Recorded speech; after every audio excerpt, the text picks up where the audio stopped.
Entonces, si recordáis, en los últimos directos y así como en el canal de Discord, yo comentaba la posibilidad, bueno, ya tratamos esto como un potencial esquema acumulativo y en este punto planteábamos diferentes escenarios, ¿no? Lo que estáis dentro del curso ya sabéis que en ese punto ya habéis terminado o habéis llegado a la parte final del curso. Ya sabéis que aquí planteamos por varios escenarios, ¿no? Dependiendo de cómo se esté comportando. Evidentemente, el escenario principal debe ser siempre favorecer la continuación de este esquema que a priori tratamos como potencial acumulación. Y a partir de ese punto, el escenario número uno que nos ofrece la metodología según ese mapa de ruta y ese contexto, ya sabemos que es venir a hacer algún tipo de test, zona de máximos previos, zona de reacción, y a partir de aquí esperar algún tipo de comportamiento, ¿vale? Algún tipo de test que nos permita la incorporación en el lado largo. Este escenario era ideal porque si vemos que el mercado estaba ya lateralizando, dejando un esquema potencial, esquema reacumulativo menor, este comportamiento hubiera sido muy interesante a desarrollarse, porque estaríamos hablando de un sprint de este esquema menor, ¿vale? Que al mismo tiempo actuaría como ese movimiento de ruptura test del esquema mayor, de todo este esquema. Cuando sucede esto, para mí, la oportunidad operativa pues, aumenta en confianza, porque tenemos dos inputs, tenemos dos elementos que van en concordancia en una misma dirección. Si encima, si encima, como veis, tiramos un canal de regresión desde los mínimos hasta los, en este momento era hasta el máximo, y nos deja, nos identifica esa dinámica alcista, zona de oferta en su parte superior, zona de demanda en su parte inferior, imaginaos el contexto de que el mercado hubiera hecho algo como esto y algo como eso.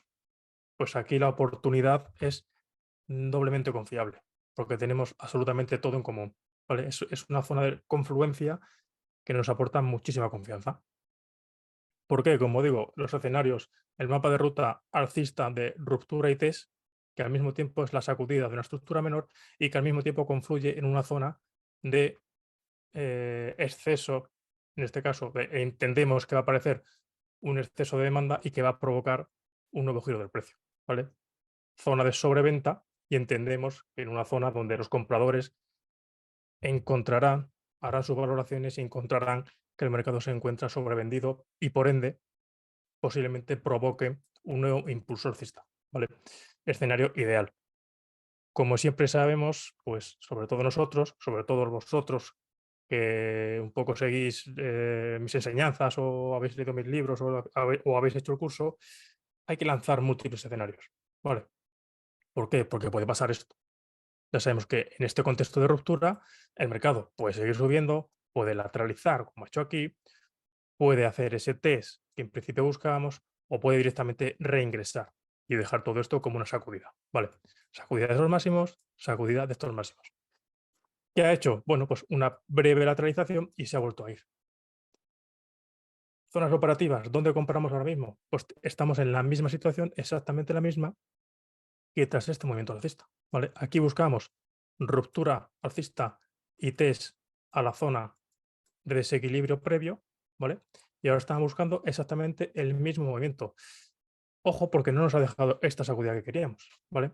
¿Eso quiere decir que automáticamente vamos a otorgarle mayor confianza o mayor probabilidad al escenario bajista, esperando un movimiento como este? Pues no necesariamente.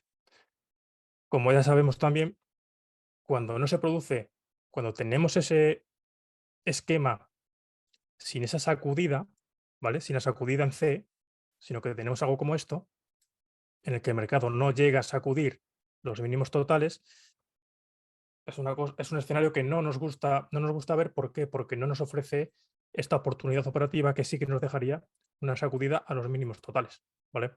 Entonces, desde el punto de vista de lo que queremos ver y que nos apoya y que nos aporta mayor confianza, pues no es el escenario más ideal. Pero eso no quita a que de manera interna, intrínsecamente, realmente nos aporta una mayor confianza, si lo pensáis, ¿vale? Si lo pensáis, este movimiento ha sido visto por los operadores que estaban participando en ese momento como tal oportunidad que no han permitido que el precio baje más, ¿vale? A desarrollar efectivamente esa sacudida a los mínimos totales. Entonces, este movimiento de TES en fase C, que lo hace en forma de LPS y que no alcanza los mínimos totales de la estructura, en realidad nos denota mayor fortaleza de fondo, ¿vale? Que es un poco lo que tenemos aquí. Yo aquí el escenario principal pasaba por que me desarrolle una parada, una reacción, algún tipo de test, lateralización en fase B, que me deje esto y aquí seguramente entramos, ¿vale? Esperando pues la continuación. El hecho de que no me haga esto, intrínsecamente me dice, es que no han permitido ni siquiera que el precio baja vaya a esos mínimos para buscar nuevas zonas de liquidez, para buscar, para ver, para valorar el interés que tienen los participantes en esos niveles.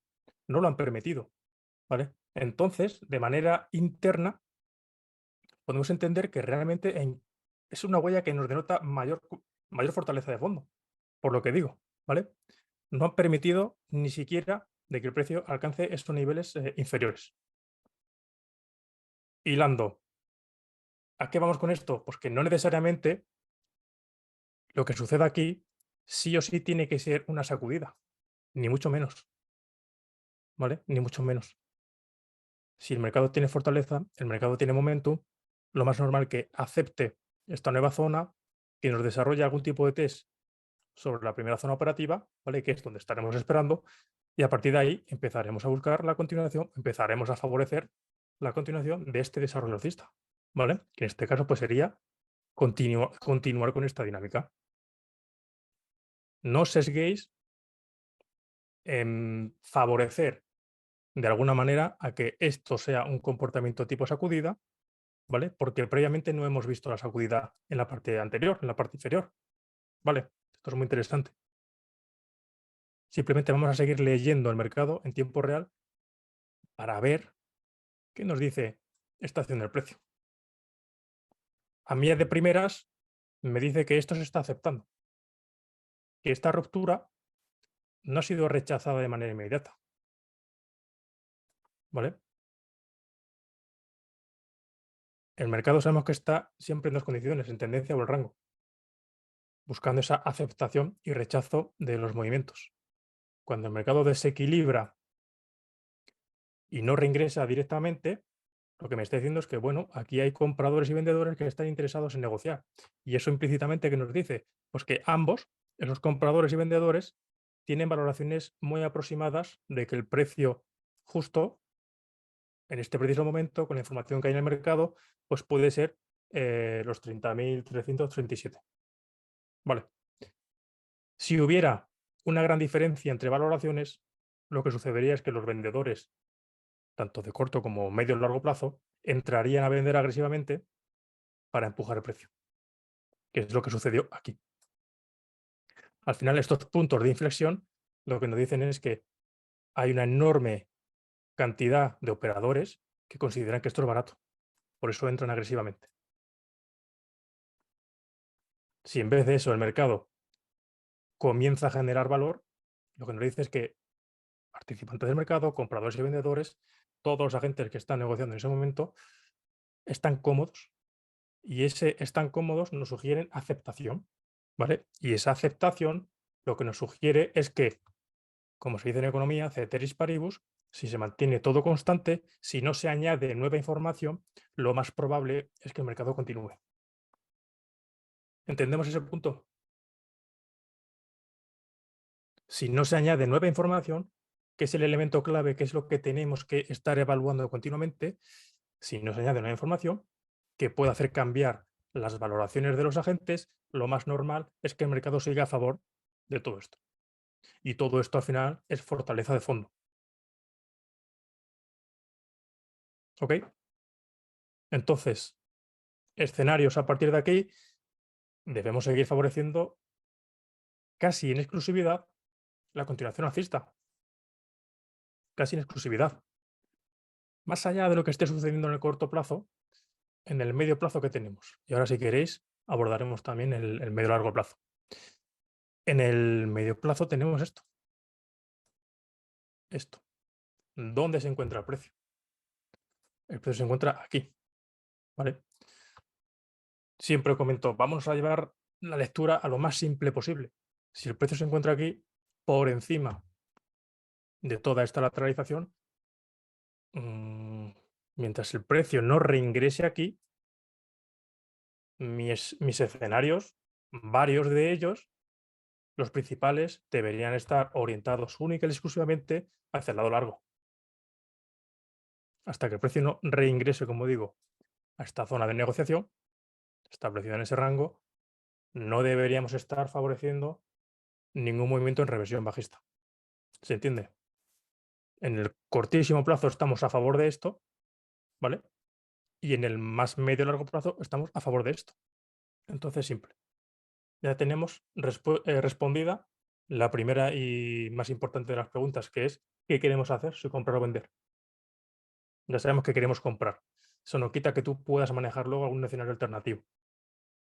Eso no quita que no puedas manejar varios, de hecho, escenarios alternativos. Queremos comprar. ¿Dónde queremos comprar? Pues ahí entra esa segunda parte del establecimiento de identificación de niveles operativos y bajo mi punto de vista el primero es claro, ¿no? Tenemos aquí, me puedo marcar ese máximo, me puedo marcar este máximo y como bien comento en el curso, al ser una zona relativamente estrecha, pues al final es que me da igual, marco todo esto como una pequeña zona, marco todo esto como una pequeña zona y ya tengo mi zona operativa identificada. ¿Entendemos eso? En el curso se ve. Tenemos identificados ese nivel, tenemos identificado ese nivel, yo no sé dónde el precio va a reaccionar, pero para empezar yo digo, es tontería tener esos dos niveles identificados porque está relativamente demasiado cerca el uno del otro. Entonces me parece más interesante tener o usar todo esto como una gran zona. Simple. Ese va a ser nuestro primer nivel operativo o zona operativa a tener en cuenta. Que como estamos hablando de buscar continuaciones alcistas, pues simplemente vamos a esperar a que aquí ocurra algo. Y ese algo es o bien un movimiento simple, sencillo, em, no muy engorroso en forma de test, una llegada como nos gusta, con falta de intencionalidad y la aparición de una buena vela de fortaleza, en ese punto, zona de máximos previos, zona operativa, o bien, ¿vale? Escenario alcista alternativo, también nos podría generar otro tipo de lateralización aquí y que no llegue a ese nivel. Como siempre digo, nuestro trabajo es plantear todos los escenarios posibles que se nos pase por la mente para estar preparados, llegado un momento, en caso de que el mercado quiera confirmar o quiera trabajar alguno de ellos, estar preparados para actuar. Entonces, yo sé que aquí el mercado puede hacer varias cosas y es ese movimiento de test, una nueva lateralización o que directamente siga de manera, de manera que esté en dirección o esos escenarios estarían en dirección de nuestro comportamiento inicial o principal que estamos favoreciendo, que es el lado largo. Por contra, podría caer de nuevo, dejar todo esto como una sacudida menor de este esquema. ¿Venderías aquí? Como te digo, mientras el mercado no pierda esto, cualquier operativa en venta para mí tendría un riesgo mayor al que yo podría permitir. Un riesgo mayor. Todo lo que no sea reingresar a estas zonas, yo no valoraría ninguna operativa en venta. ¿Por qué? Porque el contexto sigue siendo este. El contexto, mientras no reingrese, es alcista. ¿Qué podría suceder? Podría suceder que el mercado encuentre venta aquí, que caiga y que aquí, un antiguo punto de inflexión, de nuevo, genere ese movimiento que estamos esperando inicialmente, de ruptura alcista y test. ¿Entendemos ese punto? ¿Esta sacudida va a tener la capacidad de todo esto? Esa es la pregunta. En el curso hablamos de cómo cuantificar, ¿no?, la capacidad que tiene una estructura con respecto a la condición actual de mercado, si tiene la capacidad de rotar ese control, ¿no? Hombre, Esto es una estructura que está en desarrollo, que es incipiente y que tiene esta causa construida. Si aquí se genera una falsa ruptura, deja todo esto como un potencial upthrust, pensamos que esto puede hacer frente a todo esto. Pues mm, podría ser, pero en principio, y hablando siempre en términos de probabilidades, lo más normal es que no sea así. Entonces, el punto de no retorno en el que yo dejaré de pensar en el lado largo será cuando el mercado reingrese. Ojo, y no tiene que reingresar y ya está, tiene que reingresar bien, con velas que me denoten intencionalidad bajista. Esa es la clave también, porque si esto empieza a caer de manera que, bueno, es que recordad que yo siempre comento que la anatomía de este movimiento, que en principio podría tener características correctivas, es muy importante. No es lo mismo ver este movimiento que estamos, como digo, siguiendo bajo esa posibilidad de que se trate de ruptura alcista y TES, no es lo mismo ver este movimiento bajista de esta naturaleza a verlo así. Por eso es importante no alejarse de los principios de la acción del precio y del VSA desde ese punto de vista. No es lo mismo un movimiento bajista con esta dinámica que un movimiento bajista con esta otra dinámica. Las implicaciones son totalmente distintas. Eso es muy importante. Entonces, escenarios alcista sobre los bajistas, evidentemente, hasta que no se pierda esta zona. Máxime si todavía nos encontramos dentro de ese canal con cierta pendiente alcista. Zona operativa número 1, ese máximo previo de esta estructura, ¿vale? Esperando ese potencial test. Aquí vela gatillo, es para comprar. Quizá, ¿por qué no?, nos deja alguna nueva lateralización, pues de nuevo yo estaré esperando esta sacudida. Vale. No descartéis tampoco la posibilidad de, yo empiezo a necesitar también un cierto movimiento correctivo bajista, porque tenemos este impulso, con esta corrección, tenemos este impulso y si bien es cierto que podría ser proporcional, teniéndose como impulso y consolidación o retroceso, me da igual, no estaría de más ver algún tipo de movimiento que se acerca a la parte baja de esa dinámica alcista. No estaría de más. Porque esto evidentemente ya sabemos que el mercado no se va a mover de A a B en línea recta. Esto puede seguir, pero al final todo esto se va a convertir en de ser así, se convertirá en un comportamiento hipodérmico de tipo burbuja. Y posiblemente pues, viéramos una reacción bajista de gran tamaño e intensidad.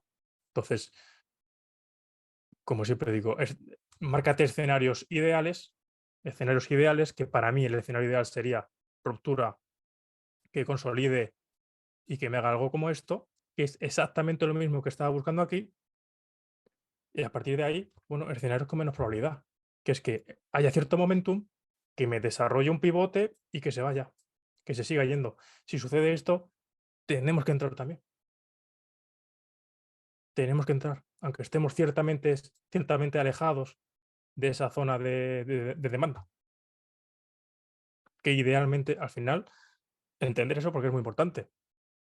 Esos comportamientos de libro o esos comportamientos que yo trato de explicar muchas veces son los ideales.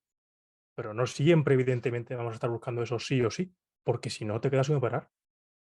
Son los ideales. Eso quiere decir, ya depende de cada uno.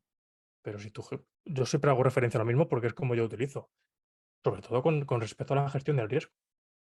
Si aparece tu comportamiento ideal sobre el mercado o tienes, recordamos ese checklist que comparto en el curso en el que tienes 12 inputs, si tienes 8 de 10 inputs que te cumple el comportamiento del mercado, pues podrás calificar esa operación como de alta calidad y podrás asignarle un porcentaje de riesgo mayor.